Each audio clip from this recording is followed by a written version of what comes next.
ఆ మాత్రం దానికి అంత ఫీల్ అవ్వాలా, అంత ఏడవాలా అని అంటారు. అసలు ఏం తెలుసా అండి అలా అనడానికి?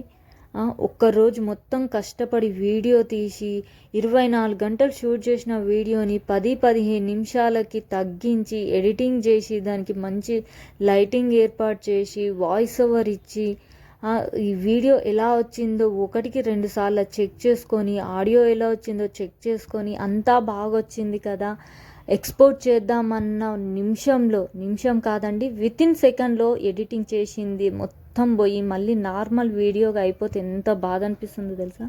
ఒక్క వీడియో ఎడిటింగ్ చేసి వాయిస్ ఓవర్ ఇవ్వాలంటే మినిమం 3-4 అవర్స్ టైం పడుతుంది. ఆ 3-4 గంటలు కష్టపడింది సెకండ్లో పోయేసరికి ఎంత బాధ అనిపిస్తుంది. చేతిలో ఉన్న ఫోన్ని కింద పడేయాలన్నంత కోపం వస్తుంది.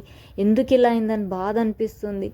కాదు, రేపటి నుంచి మళ్ళీ ఇదే ఫోన్లో వీడియో తీయాలి, ఆ వీడియోకి ఫోన్ కావాలని చెప్పి ఆ కోపాన్నంతా కంట్రోల్ చేసుకొని పక్కన పెడతాము. అది ఓన్లీ ఒక కంటెంట్ క్రియేటర్కి మాత్రమే ఆ బాధ అనేది తెలుస్తుంది. మీలో ఎంతమందికి ఇలా అయిందో నాకు తెలియదు, కానీ నాకైతే అయింది. కానీ ఎంత బాధ అనిపిస్తుందో, అది కూడా 2026లో వీడియో అప్లోడ్ చేద్దామనే లోపు ఇలా అయింది. ఎంత బాధ అనిపిస్తుంది. అంత ఈజీ కాదండి ఎడిటింగ్ చేసి వాయిస్ ఓవర్ ఇచ్చి యూట్యూబ్లో ఒక వీడియో అప్లోడ్ చేయాలంటే దాని వెనుక ఎంతో కష్టం ఉంటుంది. ఆఫ్టర్ ఆల్ వీడియోనే అనుకుంటారు చూసే వాళ్ళకి, ఆ మాత్రమే అనిపిస్తుంది. ఫోన్ పట్టుకున్నారు అనుకుంటారు కానీ